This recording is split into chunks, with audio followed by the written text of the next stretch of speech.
Halo, jumpa lagi di saluran YouTube kami, Virtual Lovers, saluran yang menyajikan berita-berita terbaru serta cerita menarik lainnya seputar seni, budaya, dan sejarah.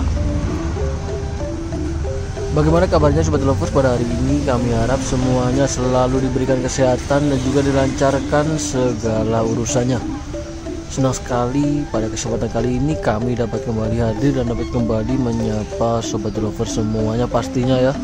Seperti biasa kami ingin mengajak Sobat Lovers untuk berjalan melihat kondisi terbaru terkini yang ada di sekitar kawasan wisata Ubud Bali. Pada kesempatan kali ini kami ada sedikit informasi dan juga cerita bagi Sobat Lovers semuanya ya.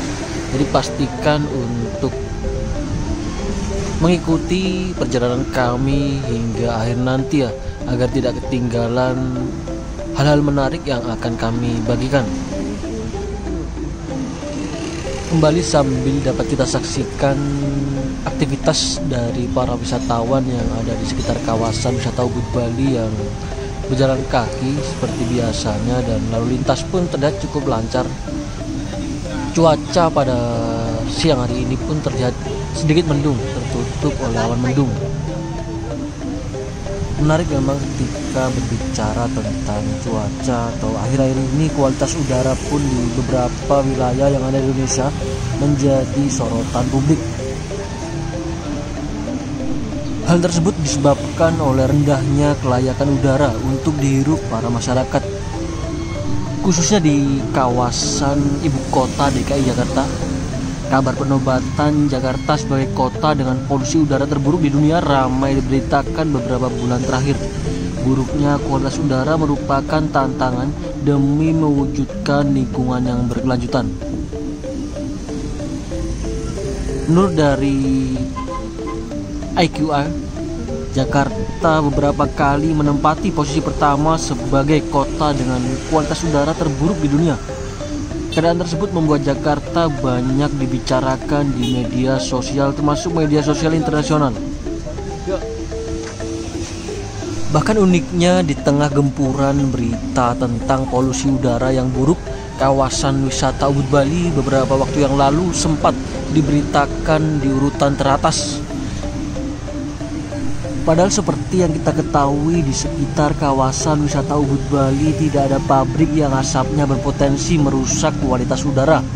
Memang di kawasan ini kerap kali macet sehingga rawan polusi kendaraan. Namun seharusnya polusi Ubud jauh lebih rendah dari beberapa kota lainnya, kota-kota besar lainnya. Kemacetan di Ubud dikarenakan jalan kecil, kendaraan banyak. Setiap hari macet karena wisatawan sedang ramai saat ini liburan ke kawasan wisata Ubud Bali.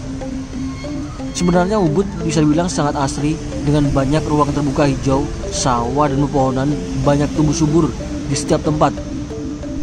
Sangat unik memang berita yang tersebar di media sosial bahwasanya kawasan wisata Ubud Bali menduduki peringkat atas polusi udara yang kurang baik. Namun menyikapi hal tersebut, Bupati Gianyar Imade Mahayastra masih mencari tahu akurasi kualitas udara yang dicatat oleh IQR.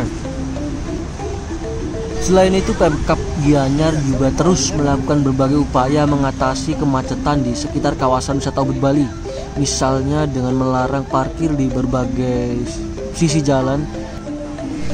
Selain itu, Pemkab Gianyar juga tengah menata kawasan Ubud termasuk sentral parkir, pasar tematik yang mana ditargetkan bisa rampung tahun depan.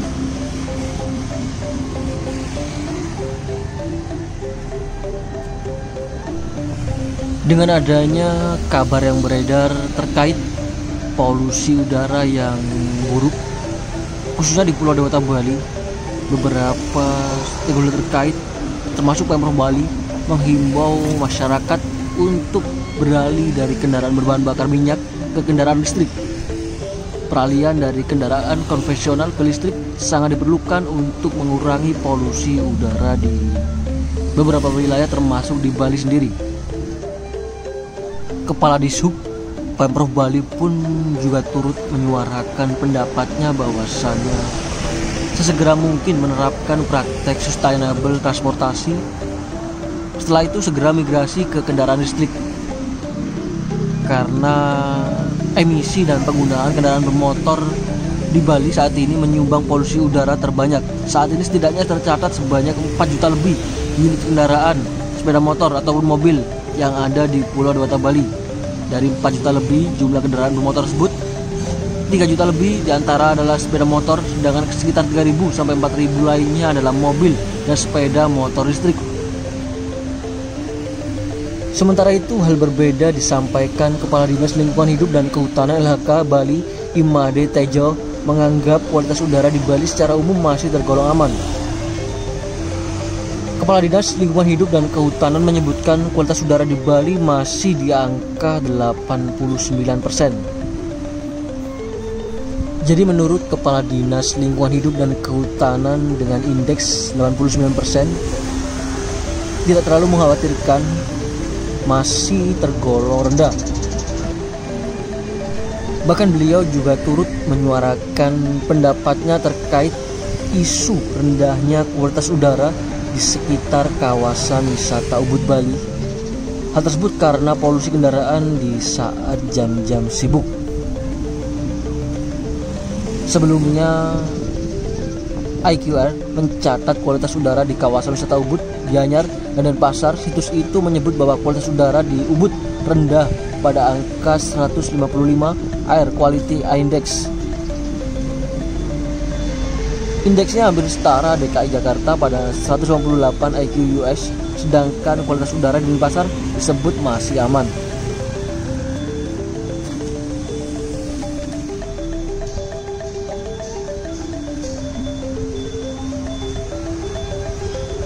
Namun meskipun dianggap aman, Pemprov Gianyar khususnya menyiapkan beberapa solusi terkait polusi udara. Mode transportasi ramah lingkungan secara resmi diluncurkan di kawasan wisata Ubud Bali. Peluncuran itu merupakan kerjasama Pemprov Bali dengan Toyota Mobility Foundation. Peluncuran proyek bernama Smart Ubud dilakukan pada Kamis tanggal 24 bulan Agustus 2023. Proyek Smart Ubud ini atau Smart Sustainable Mobility Advancing Rail Transformation meliputi penyediaan shuttle on demand and konektivitas angkutan umum Transmetro Dewata. Nantinya Smart Ubud ini diharapkan bisa memaksimalkan sistem angkutan berbasis digital dan juga kendaraan listrik. Karena seperti yang kita ketahui, daerah Ubud atau kawasan wisata Ubud mempunyai arti yang sangat penting bagi pariwisata Bali yang dikenal hingga mendunia. Sempat mati suri karena COVID-19. Setelah normal kembali dan ramai menjadi macet, sehingga ini diharapkan menjadi salah satu solusi masalah transportasi di kawasan wisata Ubud Bali. Kurang lebih seperti itu ungkapan yang disampaikan oleh Wakil Gubernur Bali Cokorda Oka Artadana Sukawati atau Coace pada peluncuran Smart Ubud di kawasan wisata Ubud Bali. Selain kemacetan yang semakin padat, Wakil Gubernur Bali mengatakan Smart Ubud juga salah satu solusi penekanan emisi karbon yang disebabkan kendaraan bermotor, sehingga wilayah Ubud menjadi wisata yang lebih hijau. Untuk mewujudkan angkutan umum listrik di kawasan wisata Ubud Bali, Pemprov Bali menggandeng Toyota Mobility Foundation atau TMF, yayasan nirlaba yang didirikan Toyota Motor Corporation. Uji coba layanan antar jemput akan dilakukan selama 6 bulan secara gratis mulai September 2023 hingga April 2024 dengan total 10 armada yang terdiri dari 5 unit minivan battery electric vehicle dan 5 unit MPV hybrid electric vehicle. Layanan tersebut akan tersedia di pusat wisata Ubud Bali. Akan disediakan juga Smart EV area yang hanya dengan menggunakan aplikasi, masyarakat atau turis bisa mendapatkan rute-rute yang hendak dituju. Kurang lebih seperti itu penjelasan dari Eksekutif Program Direktur TMF Pras Ganesh. Baik, kembali sambil kita saksikan situasi yang ada di sekitar kawasan wisata Ubud Bali. Sangat ramai sekali para wisatawan yang berjalan kaki, namun lalu lintas juga terlihat cukup lancar, tidak macet seperti hari-hari biasanya. Bisa kita saksikan bersama ya. Dan tak lupa juga kami ucapkan selamat bergabung bagi Sobat Lovers yang baru saja bergabung. Dan kami ucapkan banyak-banyak terima kasih bagi yang sudah setia menyimak, menonton, serta mengikuti video kami dari awal tadi hingga kini ya. Semoga apa yang kami sampaikan dan juga apa yang kami tayangkan dapat memberikan hiburan dan juga memberikan manfaat bagi Sobat Lovers semuanya. Kembali kami informasikan bahwasanya kali ini kami tengah berjalan menyelusuri kawasan wisata Ubud Bali ya. Dan dapat kita saksikan bendera merah putih, bendera Indonesia berkibar di sudut dari Puri Saren Agung Ubud Bali. Dan di hadapan kami saat ini juga terlihat ucapan selamat dan sukses atas penghargaan sekaligus tanda penghormatan bintang budaya Paramedharma yang diberikan kepada almarhum Cokorda Gede Aguskawati dari Presiden Republik Indonesia Bapak Insinyur Joko Widodo. Mendapatkan banyak apresiasi hingga ucapan selamat dari Menteri Pariwisata dan Ekonomi Kreatif Sandiaga Uno, Guru Bali, Wayne Koster, Pengisir Puri Sebali hingga tokoh budayawan turut serta memberikan ucapan selamat atas penghargaan yang telah diraih Penglingsir Puri Agung Ubud Cokorda Gede Putra Sukawati yang didampingi Cokorda Oka Artadana Sukawati dan Cokorda Gede Putra Sukawati mengucapkan banyak terima kasih kepada Presiden Republik Indonesia Bapak Insinyur Joko Widodo yang telah menganugerahi penghargaan tertinggi berupa bintang budaya Paramedharma kepada almarhum Cokorda Gede Agung Sukawati. Penghargaan tanda kehormatan yang diterima oleh almarhum Cokorda Gede Aguskawati dari Presiden Republik Indonesia juga tidak lepas dari dukungan pemerintah Provinsi Bali yang dipimpin oleh Guru Bali Wayne Koster hingga dukungan dari Bupati Gianyar Imade Mahayastra. Pada video kami sebelumnya juga telah kami tampilkan cuplikan dari acara malam apresiasi pariwisata budaya Bali di Monumen Cokorda Gede Aguskawati yang berlokasi Catus Pate, pasar rakyat tematik wisata Ubud Bali. Bisa ditonton di video kami sebelumnya.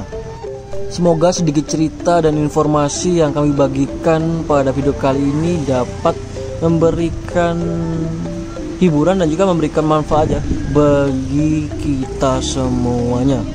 Kami mewakili dari tim Virtual Lovers pamit dulu diri terlebih dahulu. Kita jumpa lagi di video kami berikutnya. Terima kasih, sampai jumpa. Salam Virtual Lovers dari Bali.